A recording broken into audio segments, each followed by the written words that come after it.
Good morning student, welcome back to NKS academy. बच्चों, just previous video session में हम लोगों ने स्पीड, वेलोसिटी और उस पर बेस्ड बहुत छोटे छोटे कंसेप्ट्स डिस्कस किया था। और हमने लास्टली जो डिस्कस किया था वो ये डिस्कस किया था कि अगर वेलोसिटी टाइम ग्राफ का एरिया के बारे में बात करें तो वो क्या देता है। और वो दो चीज़ देता था, याद होगा आपको अच्छे से। एक, अगर साइन के साथ एरिया फाइंड आउट करें तो वो मिलेगा हमें डिस्प्लेसमेंट, अगर विदाउट साइन करें तो वो हमें मिलेगा डिस्टेंस। इतनी बातें क्लियर है गाइज। तो आज के डेट में गाइज हम लोग कुछ छोटे छोटे कंसेप्ट से डिस्कस करेंगे और उस पर बेस्ड क्वेश्चंस डिस्कस करेंगे। जैसा कि आपको पता है कि पोजीशन टाइम इक्वेशन से अगर हमसे कोई वेलोसिटी पूछे तो हम लोग बहुत ही आसानी से बता पाएंगे, बहुत ही आसानी से। एवरेज वेलोसिटी पूछे तब भी बहुत आसानी से बता पाएंगे। लेकिन गाइज अगर हमसे एवरेज स्पीड पूछे तो हमारी परेशानी बढ़ जाएगी। अब सोचिए, थोड़ा सा मैं आपको फील कराता हूं तो आपको मजा आएगा। चलिए क्वेश्चन के हेल्प से फील कराता हूं मैं क्या कहना चाह रहा हूं। सपोज कीजिए कि किसी पार्टिकल की जो पोजीशन है टाइम के अकॉर्डिंग कुछ इस तरीके से वेरी कर रही है, ठीक है। r equals to T square plus T plus 1, ठीक। मैं आपसे पूछूं find velocity at t equals 1 second, ये पूछूं, बहुत ही सिंपल है, मतलब इंस्टेंटेनियस पूछ रहा हूं। मैं सेम पूछ रहा हूं कि फाइंड एवरेज वेलोसिटी, है ना, AVG velocity, find average velocity between t equals to 1 to t equals to 2 second. तो इसका सॉल्यूशन कैसे करेंगे? बहुत ही आसान है।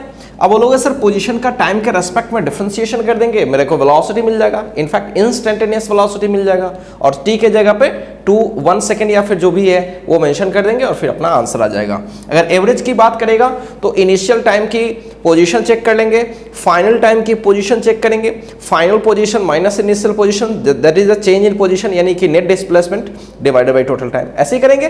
तो फर्स्ट का सॉल्यूशन बहुत ही आसान है। अगर हमसे ये पूछा जाए तो सबसे पहले dr/dt करेंगे और 2 टू जा 4t प्लस 1 आ जाएगा। So velocity at t equals 1 second, so ये क्या मिलेगा आपको 4 into 1 plus 1 which is 5 metre. कुछ खास नहीं है इसमें, ऑलरेडी पढ़ा हुआ है हमने।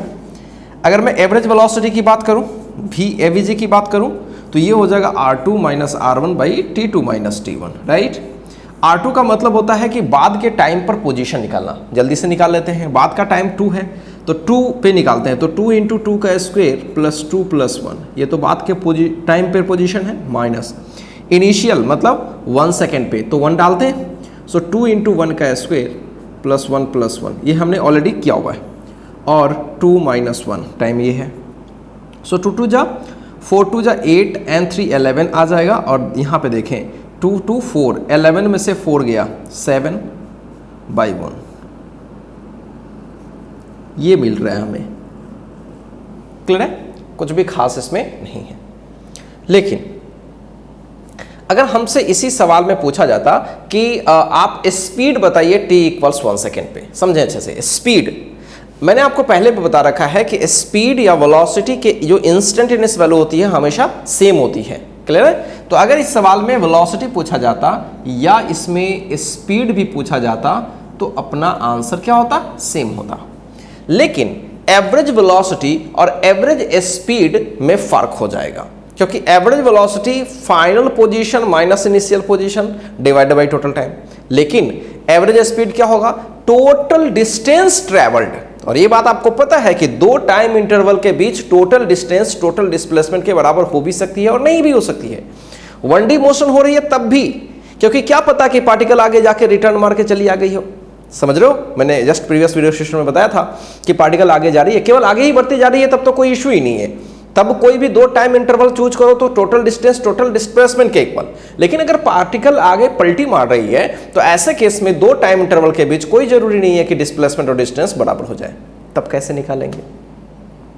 है ना, मामला तो फंस जाएगा ना।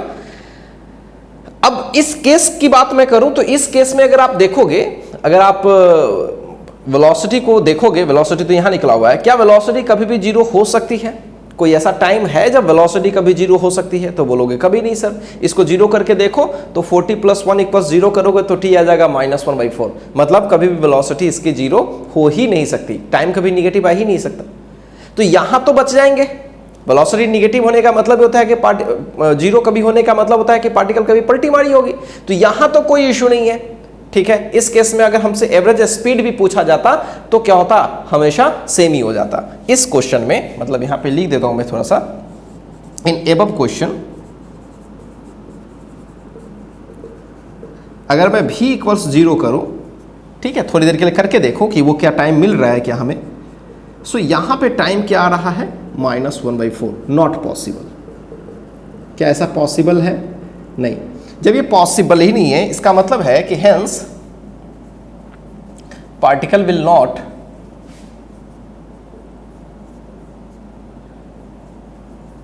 comes to rest and return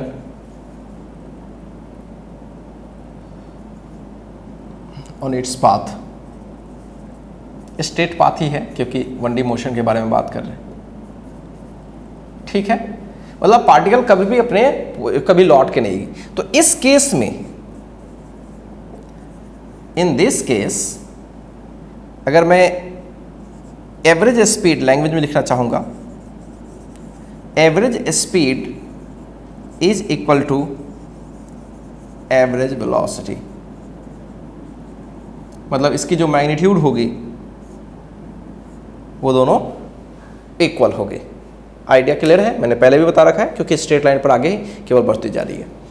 लेकिन कभी कभी ऐसा हो सकता है कि वेलोसिटी में यहाँ माइनस आ जाए, या ऐसा टाइम मिल जाए जब पार्टिकल पलटी मार रही हो, तब तो मामला फंस जाएगा। चलिए, तो उस चीज को हम लोग कैसे सॉल्व करेंगे, ठीक है गाइस? तो समझिए अच्छे से, खूब अच्छे से फील करते हैं। आइडिया सब कुछ है आपके पास, बस थोड़ा सवाल बनाने की देरी है। चलिए, मैं एक क्वेश्चन ऐसा सेट कर रहा हूं,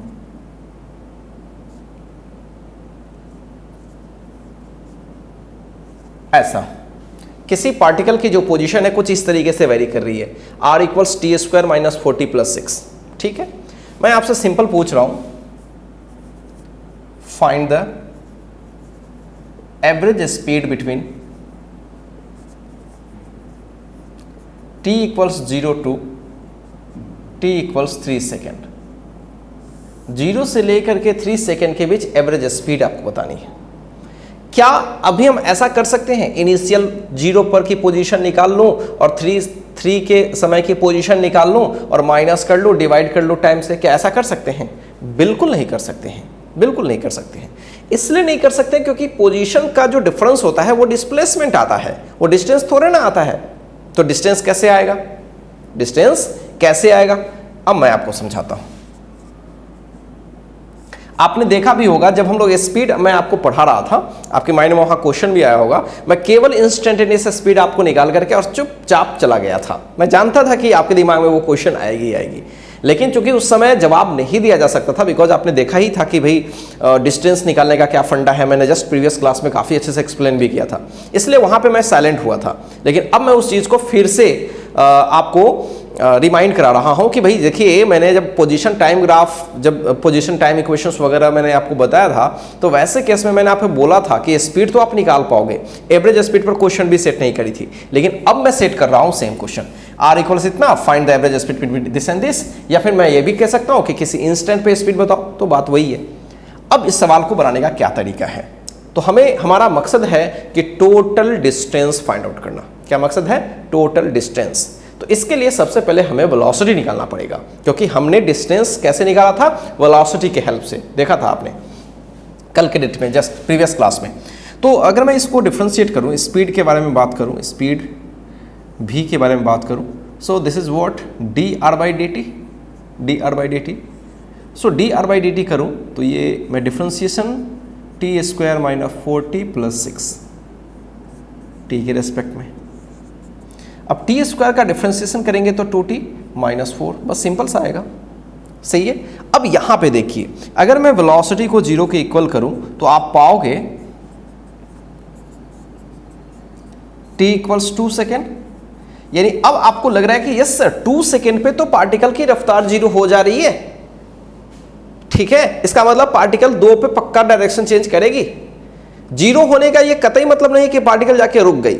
अरे इक्वेशन में t इक्वल्स तो आगे बढ़ता रहेगा, वो उस समय में 0 आ गई, अगला टाइम डालोगे तो कुछ ना कुछ वैल्यू आ जाएगी, ठीक है, तो पार्टिकल रेस्ट में आ गई, तो हो सकता है नहीं है, डेफिनेटली पार्टिकल ने पलटी मारा। खूब क्लियर। इसका साफ मतलब है कि अगर हमसे ये सेट किया जाए 0 से लेकर के 2 से आगे चला जाए और तब एवरेज पूछा जाए, तो वैसे केस में गाइस मामला फंस जाएगा, क्योंकि उस समय डिस्प्लेसमेंट डिस्टेंस इक्वल नहीं होगा। ठीक है, हाँ, अगर यही सवाल ऐसे होता कि 0 से लेकर के 2 सेकेंड के बीच हमें एवरेज स्पीड पूछा जाता, 2 के बीच, तो अब देखो 2 पे तो रेस्ट में आ रही है। अच्छा, यानी 2 से पहले में कोई इशू नहीं है और 2 से आगे में कोई इशू नहीं है। 2 से पहले और 2 से आगे दोनों में अगर कोई बात करे तब तो इशू है। और सवाल वैसा ही सेट किया गया है 0 से लेकर के 3, मतलब बीच में फंसाया गया है आपसे। हाँ, ये भी पूछा जा सकता था कि आप 2 से लेकर के 3 सेकेंड के बीच एवरेज स्पीड बताएं, तब कोई इशू होगा क्या? कोई इशू नहीं होगा। ध्यान इस बात का रखना है कि आप वेलोसिटी को सबसे पहले निकालें और ये चेक करें कि वेलोसिटी 0 आ रही है कि नहीं, तब थोड़ा सा आप केयरफुल हो जाइए। तो अब मामला फंस जाएगा, बिल्कुल फंस जाएगा। 2 पर पार्टिकल किस में आ रही है? रेस्ट में आ रही है, तो अब मामला फंस गया। अब क्या करें? सबसे पहले मैं डिस्टेंस निकालूंगा। तो डिस्टेंस निकालने का फंडा आपको पता है, VT करेंगे, VDT। पहले तो 0 से लेकर के मैं 2 तक जाऊंगा, क्योंकि 2 पर पार्टिकल रेस्ट में आ रही है, और इसका मॉडुलस करूंगा, याद होगा आपको। फिर VDT करूंगा, 2 से लेकर के मैं 3 तक जाऊंगा, फिर इसका मॉडुलस, और एक बार VDT कहीं से निकाल लेता हूं। ठीक है, VDT निकाल लेता हूं, तो VDT का इंटीग्रेशन करेंगे। अब सोचिए, ये भी अपने आप ही कमाल की चीज़ है। अब देखिए गाइज, थोड़ा समझने की कोशिश कीजिए। VDT का इंटीग्रेशन करेंगे तो ये क्या मिलेगा? पोजीशन मिलेगा। क्या मिलेगा? पोजीशन ही तो मिलेगा। सोचो सोचो, अरे भी है, अब इसका इंटीग्रेशन करेंगे तो क्या मिलेगा? पोजीशन ही तो मिलेगा। चलिए करते हैं फटाफट। So what is VDT? V डालते हैं, तो V है 2t - 4 into dt from 0 to 2। और यहाँ पे देखते हैं,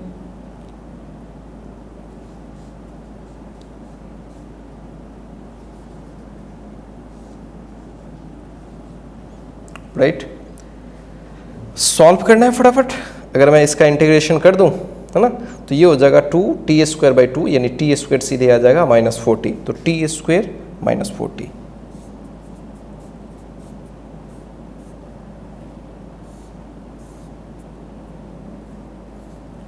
जीरो से 2,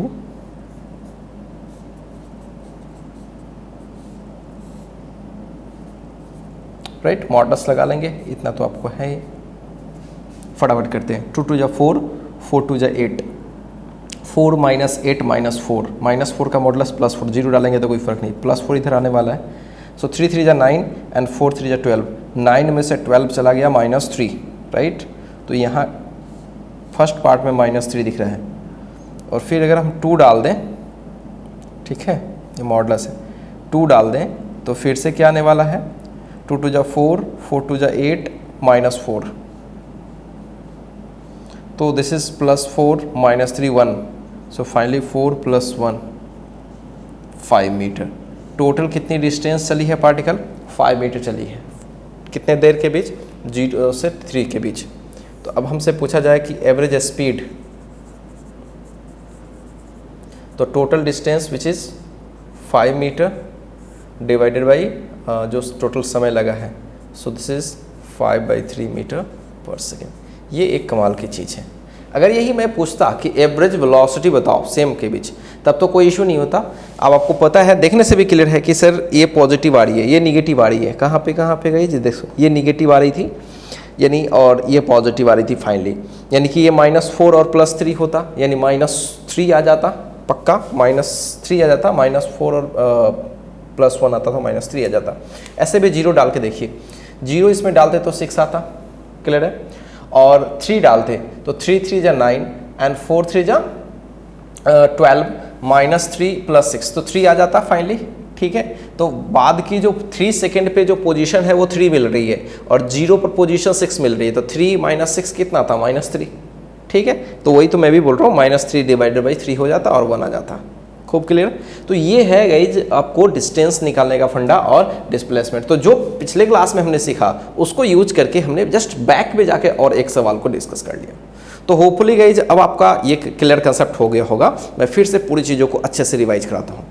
जब कभी भी आपको पोजीशन टाइम इक्वेशन दिया रहे, RT या ST बोल सकते हो, तो उसे डिफ्रेंशिएट करके हम इंस्टेंटेनियस वेलोसिटी या इंस्टेंटेनियस स्पीड डायरेक्ट निकालेंगे। उसमें कहीं कोई एक्सेप्शंस नहीं है, डायरेक्ट आंसर आ जाएगा, क्योंकि इंस्टेंटेनियस वेलोसिटी इंस्टेंटेनियस स्पीड के इक्वल होती है।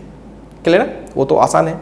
अगर हमसे पूछा जाएगा कि एवरेज स्पीड क्या है या एवरेज वेलोसिटी क्या है, तो पोजीशन टाइम इक्वेशन से दो टाइम पे पोजीशंस निकाल करके डिफरेंस करके और टाइम से डिवाइड करके जो चीज़ निकालते हैं वो एवरेज वेलोसिटी आती है, एवरेज स्पीड नहीं आती है।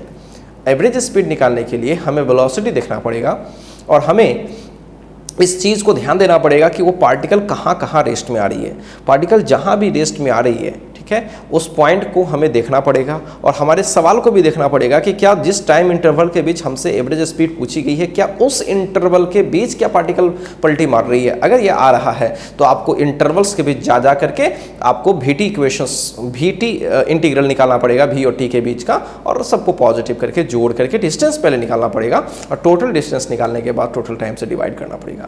तो ये थोड़ा सा आपको ज़्यादा मेहनत करना पड़ेगा, हालांकि कंसेप्ट वाइज हर कुछ आपको डिटेल पता है। क्या मेरी बातें क्लियर है? इतनी चीज़ों में तो कहीं से भी कोई शक नहीं होना चाहिए, ठीक है। तो पहले इस चीज़ को कॉपी कीजिए, फिर हम लोग धीरे धीरे आगे बढ़ेंगे।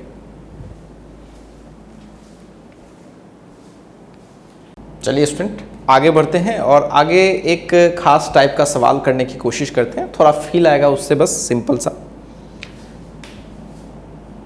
अभी तक हम लोगों ने जो भी सवाल किया है उसमें आपने देखा है कि या तो VT इक्वेशंस होता था, तो VT इक्वेशन के हेल्प से हमने डिस्टेंस या फिर डिस्प्लेसमेंट निकालना सीख लिया था जस्ट प्रीवियस क्लास में, और RT ग्राफ या फिर RT इक्वेशंस होती थी, तो उसके हेल्प से हमने क्या निकालना सीख लिया था, वेलोसिटी निकालना सीख लिया था, स्पीड निकालना सीख लिया था, और अब तो हमने एवरेज स्पीड और एवरेज वेलोसिटी दोनों निकालना सीख गए। पूरा क्लियर कट समझिए।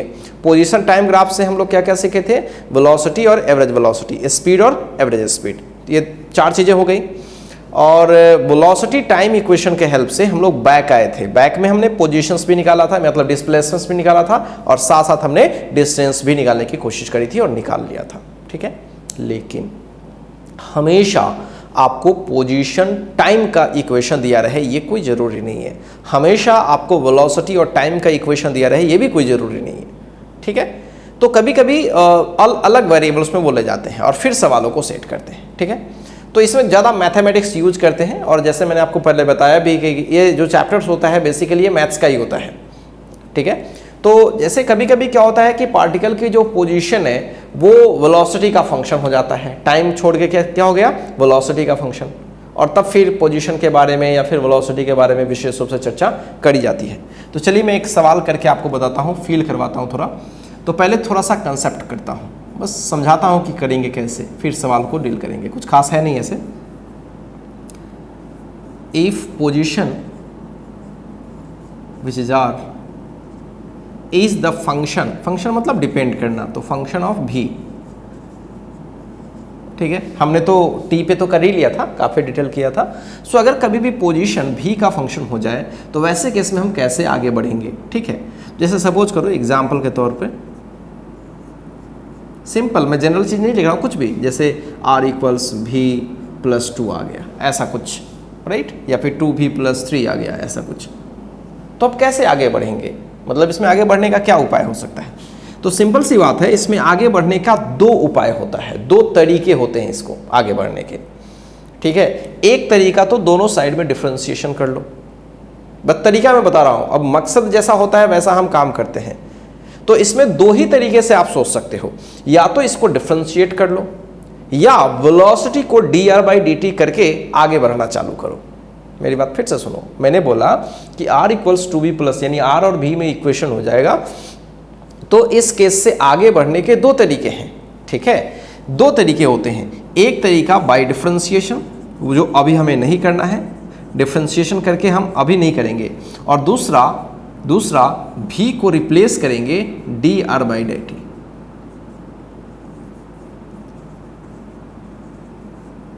ठीक है। यही रिप्लेस करके हम आगे बढ़ सकते हैं, क्योंकि इससे ज़्यादा हमें कुछ मालूम भी नहीं है।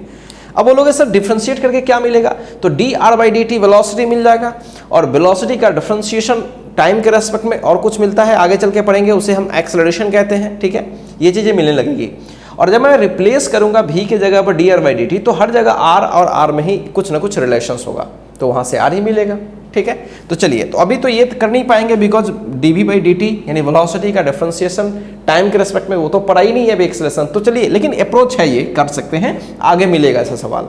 लेकिन अभी सीखे रहेंगे, सब कुछ दिमाग में रहेगा तो बहुत ही मजा आएगा। काफी आपको लगेगा कि यार कुछ है ही नहीं फिर, तो इसमें क्या करें, बस D R by D T, हमें तो जो पता है वही करेंगे ना, भी की जगह पर डी आर, इससे ज्यादा क्या मालूम है, ना मुझे मालूम है ना आपको मालूम है। तो सिंपल सी बात है कि भी की जगह पर D R by D T डाल देंगे और इसमें लौटा देंगे और फिर आगे बढ़ाने की कोशिश करेंगे। तो चलिए, अगर मैं इसको अप्रोच वाइज अगर आगे बढ़ाऊं तो ये 2 और भी की जगह पर हम क्या करेंगे, D R by D T. Simple maths है ये, कुछ है ही नहीं इसमें, हो गया ये। अब ये इक्वेशंस डी आर मतलब डिफरेंशियल इक्वेशन हो गया, ये कैसा हो गया, डिफरेंशियल इक्वेशन, आर भी है और D R by D T मतलब आर का डिफरेंशियल फॉर्म भी है। तो ऐसे चीजों को करने के लिए हम लोग पहले वेरिएबल को एक साथ करते हैं। कांस्टेंट तो किसी के साथ डाल दो, कोई इशू नहीं है। आर पहले तो r-3 कर लेते हैं। ये चीजें प्रैक्टिस से क्लियर होती हैं, कर लिया। अब सोचिए, डी आर के साथ r-3 का जाना जरूरी है क्योंकि ये उसके साथ मैच करेगा। तो dt को इस साइड में ले आते हैं, तो dt इस साइड में ले आए, 2 रहने दिया और r-3 को इधर कर लिया नीचे और यहाँ पे dr कर लिया। इतना करना पड़ता है, मतलब जहां r है वहां r वाले इक्वेशन को एक साथ कर लो और जहां टाइम है वहां पे एक साथ ले जाओ। इतनी चीजें कर लिया हमने। जब ये कर लिया उसके बाद अब क्या करें, अब देखिए dr है dt है। अगर मान लीजिए आपसे अब पूछा गया कि आप मेरे को बताओ कि किसी t टाइम पर उसकी पोजीशन क्या है, पूछ सकता है आपसे, ठीक। तो ऐसे चीजों के लिए अब यहां से इंटीग्रेशन करना पड़ता है, क्योंकि डिफरेंशिएशन से को हटाने के लिए इंटीग्रेशन ही करना पड़ेगा। dt कब भागेगा, जब इंटीग्रेशन करेंगे तो dt का इंटीग्रेशन t होगा। dr कब भागेगा, या dr में जो फंसा हुआ फंक्शन है वो कब फाइनल रिड्यूस होगा, जब हम इंटीग्रेशन करेंगे। r अगर कहीं लिखा हो, r कहीं लिखा हो तो ये कैसे मतलब रिड्यूस होगा, ये dr कब भागेगा, जब इंटीग्रेशन करोगे तभी तो r²/2 हो जाएगा। फील आ रही है? तो इसलिए दोनों साइड में इंटीग्रेशन, मतलब यूं ही नहीं इंटीग्रेशन कर रहे हैं, इसका लॉजिक है, वो लॉजिक समझिए आप। तो अगर मैं इंटीग्रेशन करूं तो इंटीग्रेशन करने में हमें क्या मिलेगा, फिलहाल तो सिंपल चीज मिल रही है dt और 2 कांस्टेंट से तो बाहर कर लेते हैं और dr और ये r-3 सिंपल। अब इंटीग्रेशन में भी इनडेफिनिट है, डेफिनिट है। अब बोलोगे सर मैं कहाँ से कहाँ इंटीग्रेशन करूँ। सपोज करो कि यहाँ पे क्वेश्चन में कहीं मेंशन था कि t=0 पर पार्टिकल की पोजीशन कुछ है, दिया हुआ है क्वेश्चन में, अगर मान लो ऐसा दिया रहे तो हम आगे बढ़ जाएंगे। तो अभी मैं कुछ कर नहीं रहा हूँ, बस आपको मैं कंसेप्ट वाइज एक फील करवा रहा था। सवाल तो भी सेट करेंगे। तो अभी हमने क्या सीखा, एक बार जल्दी से रिकैप करते हैं। अभी हमने ये सीखा कि अगर हमारे पास पोजीशन और वेलोसिटी इक्वेशंस दिया रहे, जो जनरली नहीं रहता है, पोजीशन और टाइम रहता है, नहीं तो वेलोसिटी टाइम होती है। तो अगर r और v ग्राफ इक्वेशन हमें दे दिया जाए और यहाँ से हमसे कुछ पूछने की कोशिश करें तो हम लोग क्या करेंगे, हम लोग सबसे पहले क्या करेंगे, इसको या तो डिफरेंशिएट करेंगे या फिर भी के जगह पर dr/dt डालेंगे। बट डिफरेंशिएशन करने वाला वो तब करेंगे जब हमें एक्सेलरेशन वगैरह के बारे में कुछ आइडिया हो। अगर वो अभी आइडिया है नहीं तो हम लोग डायरेक्ट क्या करें, रिप्लेस कर लें। रिप्लेस करने के बाद r में और t में एक डिफरेंशियल इक्वेशन मिल जाती है और उस डिफरेंशियल इक्वेशन में अलग अलग वेरिएबल को सेपरेट करते हुए और फिर इंटीग्रेशन करके हम वापस r और t में हम रिलेशन निकाल सकते हैं। ठीक है, जब सॉल्व करेंगे तो हमें क्या, कौन सा रिलेशन मिलेगा, रिजल्ट क्या मिलेगा ये पहले बताइए। तो रिजल्ट मिलेगा RT इक्वेशन, क्या मिलेगा RT। तो आपने क्या देख लिया, R भी इक्वेशन के हेल्प से आपने RT इक्वेशन निकाल लिया।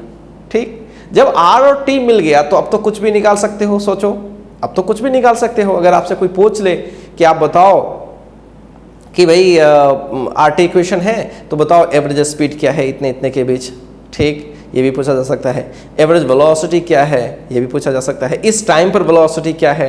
आप समझ सकते हो कि कितना आपको मजेदार सवाल बन जाएगा। फिर मतलब RT तक मेरा काम है पहुंचा देना, उसके बाद तमाम सवाल आप खुद सेट कर लो जो आपने पहले से पढ़ रखे हैं। ठीक है, इसलिए बच्चों को ना थोड़ी थोड़ी दिक्कत होती है, कभी कभी देता कुछ और है और पूछता कुछ और है, तो बच्चे थोड़ा कंफ्यूज करते हैं। ठीक, चलिए अब मैं बताता हूँ आपको कैसे सवाल करते हैं। बहुत एक सिंपल सा सवाल सेट करके आपको बताता हूँ, ठीक है। अब ज़्यादा भी टफ करने की जरूरत नहीं है, क्योंकि ऐसे भी मैथ्स में बहुत टफ लेवल का आप डिफरेंशियल इक्वेशन ऐसे नहीं जानते हो, तो बस आपको फील करवाने के लिए मैं कर रहा हूँ। छोटा सा मैं करता हूँ। The position of a particle changes according to the equation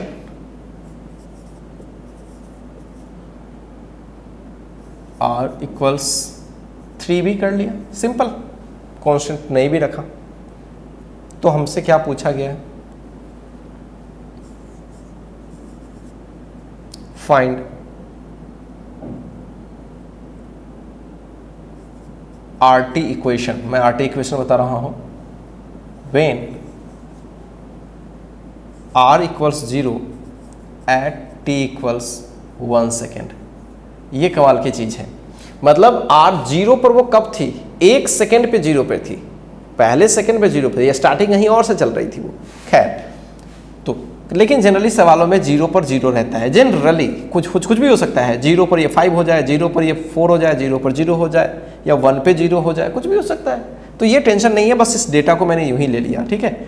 तो चलिए, ये 1 सेकेंड पर पार्टिकल की पोजीशन 0 है। खूब अच्छे, क्लियर।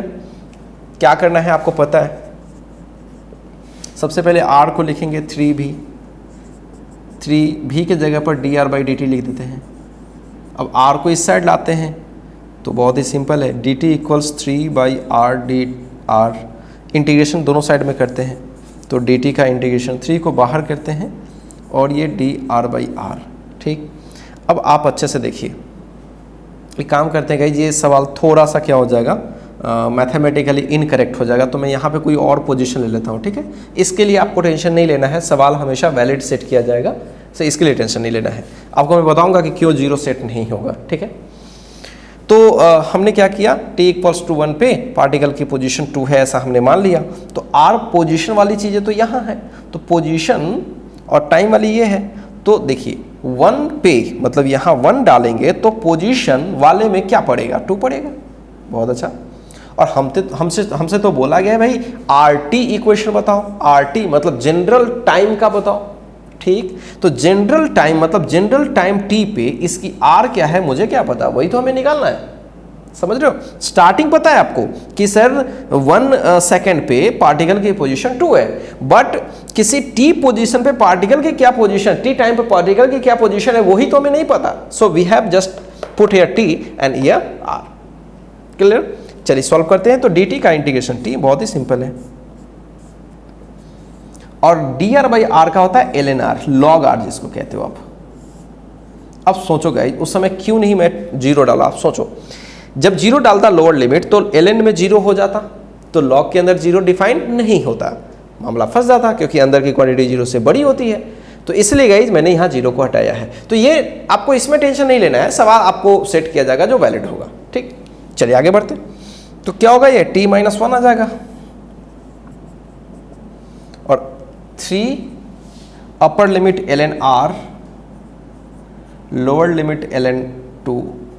अगर ln log की प्रॉपर्टी मैं यूज करूं, पहले तो 3 से डिवाइड करता हूं, log की प्रॉपर्टी यूज करूं तो ln r/2 हो जाएगी डिवाइड। अब r यहाँ से निकालूं, यहाँ से r/2 निकालूं, log के अंदर से जब आर्गुमेंट को बाहर करते हैं तो e की पावर चढ़ जाएगी ये वाली पूरी की पूरी, और इस तरह से r will be 2 times of e की पावर t-1/3। तो ये RT इक्वेशन मिल गया। अब यहाँ से वो जो चाहे वो आपका आंसर हो जाएगा। अब इससे आगे सवाल क्या सेट करना वो आपको पता है, उसके बाद हमने काफ़ी काम कर रखा है। तो होपफुली मेरी बात आप समझ रहे हो, मैंने जो चीज़ें समझाई जो सिखाई उसको आप आगे के क्वेश्चंस के लिए अब जरूर यूज करना, ठीक है। कॉपी करो इसको पहले। चलिए आगे बढ़ते हैं और कुछ और छोटे छोटे सवाल करते हैं। जैसा कि मैंने अभी बताया कि कभी कभी अनयूजुअल चीज़ें होती है, जैसे r और v पे डिपेंडेंसी होती है। उसी तरीके से गाइज कभी कभी उस इक्वेशंस को थोड़ा और अलग तरीके से दिया जाएगा, और कभी कभी आपको डिफरेंशिएशन करना भी पड़ जाएगा, भले एक्सेलरेशन की जरूरत ना पड़े। जैसे एक छोटा सा इक्वेशन मैं दे रहा हूँ, छोटा सा इक्वेशन जो आपको काफ़ी मज़ा आएगा इस बनाने में। मैं ऐसे बोल रहा हूँ कि the velocity of a particle depends upon position as X पे मान लीजिए पार्टिकल दौड़ रही है, ठीक है, ध्यान रखिएगा एक्स एक्सिस पे पार्टिकल दौड़ रही है, एक्स एक्सिस है, तो इस तरह से उसकी पोजीशन है इस तरीके से, v इक्वल्स 3√x। अनयूजुअल फिर से v और t जनरली होता है, लेकिन v और √x में है, ठीक, x में है। तो आपसे पूछा गया है कि फाइंड vt इक्वेशन, मतलब वेलोसिटी और टाइम इक्वेशन आपको बतानी है, ठीक है। अब ये देख करके थोड़ा सा आपको मुसीबत हो जाएगा, सर ये कैसे सोचे, है ना, मेरे को v और t चाहिए होगा, कैसे करें। चलिए देखिए, सॉल्यूशन करेंगे तो आपको फील आ जाएगी, कुछ खास नहीं है, अब आप इतना समझ सकते हो चीज़ों को अच्छे से। सपोज करो कि ये मेरे पास है, दोनों साइड में डिफ्रेंशिएट तो कर ही सकता हूँ, ठीक है, या फिर पहले तो मैं स्क्वायर करता हूँ, स्क्वायर करता हूँ तो आपको पूरी फील आ जाएगी स्क्वेयरिंग, तो v स्क्वायर इक्वल्स 9x आ जाएगा, ठीक है। अब मैं डिफ्रेंशिएट करता हूँ इसको, देखिए ध्यान से, डिफ्रेंशिएशन में भी खास ध्यान रखना है, differentiating first with respect to time t, समझिएगा अच्छे से। तो पहले तो v स्क्वायर का डिफरेंशिएशन डायरेक्ट टाइम के रेस्पेक्ट में तो नहीं करेंगे, x स्क्वायर का x के रेस्पेक्ट में पहले करेंगे, क्योंकि x square is the function of x, v square is the function of v, तो पहले तो किसके रेस्पेक्ट में, v, और फिर v का टाइम के रेस्पेक्ट में। अगर आपको दिक्कत हो रही तो एक काम करो, आप पहले एक बार लिख लो चीज़ों को, इसमें तो कोई बुराई नहीं है भाई, ऐसा तो लिख ही सकते हैं, बट हम इसका वैल्यू नहीं लिख सकते हैं।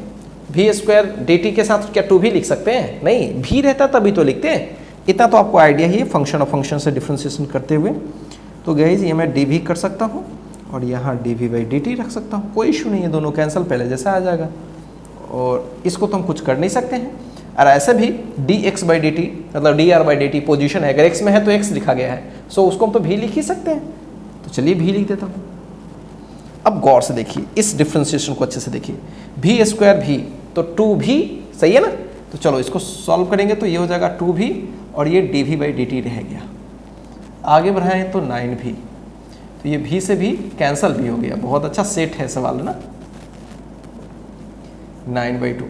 अब dv/dt मेरे को 9/2 मिल गया, तो गौर से देखिए, क्या मैं dv इक्वल्स 9/2 dt लिख सकता हूँ, ये वेलोसिटी वाला है और ये टाइम। अब दोनों साइड में इंटीग्रेशन करता हूँ, इंटीग्रेटिंग बोथ साइड, तभी तो dv से हम बाहर होंगे। तो देखिए dv 9/2 पीछे कर लिया और dt। अब यहाँ समस्या होगी कि सर लोअर लिमिट क्या ले, सवाल में तो नहीं है, तो मान लेते हैं सवाल में कि v is 0 at t equals 0। मान लीजिए पार्टिकल स्टार्टिंग में 0 से चली, तो ये चीज़ पता है कि स्टार्टिंग मतलब t इक्वल्स टू 0 पे पार्टिकल की वेलोसिटी 0 है। अब किसी t टाइम पर पार्टिकल की वेलोसिटी क्या है वही तो हमें पता करना है, ठीक है। अपर लिमिट भी कर दिया, और उस ये भी कब है, जब t टाइम है। dv का इंटीग्रेशन v होता है, बहुत ही सिंपल, और dt का इंटीग्रेशन t होता है फ्रॉम 0 टू, कुछ भी खास नहीं है। अपर लिमिट v माइनस 0,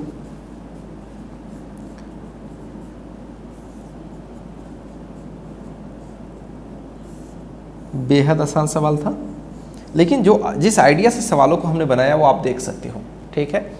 यहाँ भी नो डाउट x भी इक्वेशन है, ठीक है, लेकिन इसमें डिमांड क्या है, vt, क्या डिमांड है, vt इक्वेशन चाहिए होगा, और इन्फॉर्मेशन मेंशन है वहाँ क्वेश्चन में कि v 0 हो जाती है जब t इक्वल 0। तो यहाँ हमने किसको हटाने का काम किया है, x को भगाने का काम किया। उस समय किसको हटाने का काम किया था, v को, क्या करके, dx/dt करके। तो इस बात का ध्यान रखिएगा कि हमें कैसे क्या करना है, खूब क्लियर है गाइस। चलिए अब इस टाइप का और भी बहुत सारे सवाल हम चाहे तो सेट कर सकते हैं, लेकिन सवालों की वैरायटी पे थोड़ा बदलता हूँ, एक अलग टाइप का सवाल मैं करता हूँ जो जनरली ऑब्जेक्टिव वगैरह में पूछे जाते हैं, इजी, ये बोर्ड टाइप का सवाल होगा, ठीक है। बोर्ड टाइप के सवालों में कभी कभी बोला जाएगा कि कोई एक पार्टिकल है जो x1 distance, x2 distance, x3 distance, t1 time, t2 time, t3 time में चली, तो बताओ उसकी एवरेज स्पीड क्या है।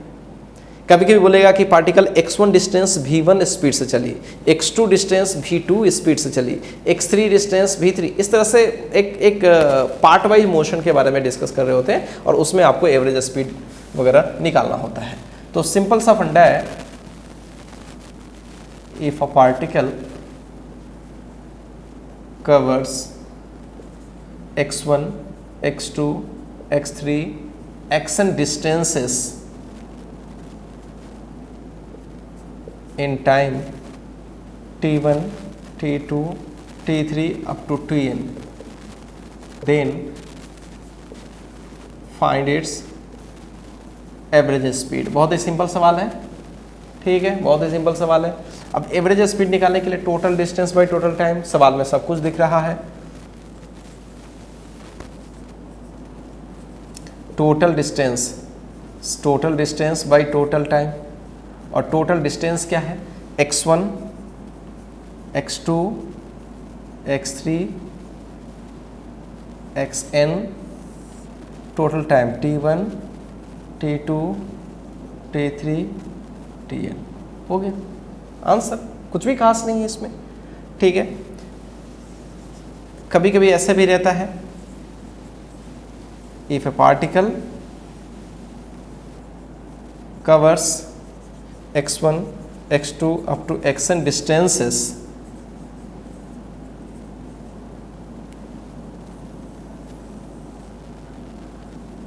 with speeds v1, v2, v3, vn, ठीक है। देन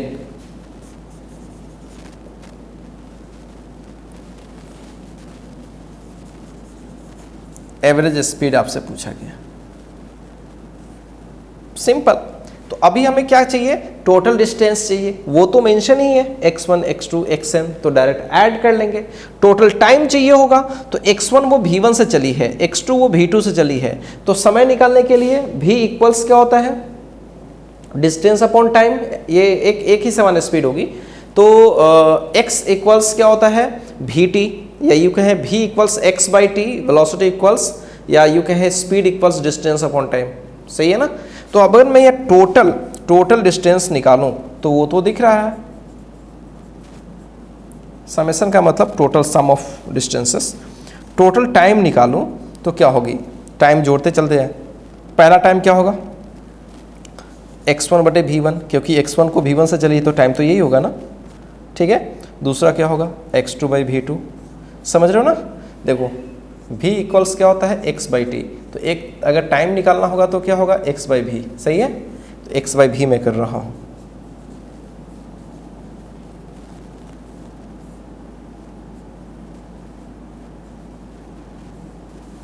सही है। तो टोटल टाइम हो गया। तो अगर हमसे वेलोसिटी कोई पूछे तो total distance by total time. तो टोटल डिस्टेंस क्या है, x1, x2, xn। Total time की बात मैं कर लूँ तो x1 v1, x2 by v2, this is xn by v। तो इस तरह की जो चीज़ें हैं ना वो आप खुद से भी कर सकते हो, बहुत ही आसानी से सॉल्व हो जाता है, कुछ भी खास नहीं है, ठीक है। चलिए इन सब चीज़ों को एक बार कॉपी कीजिए।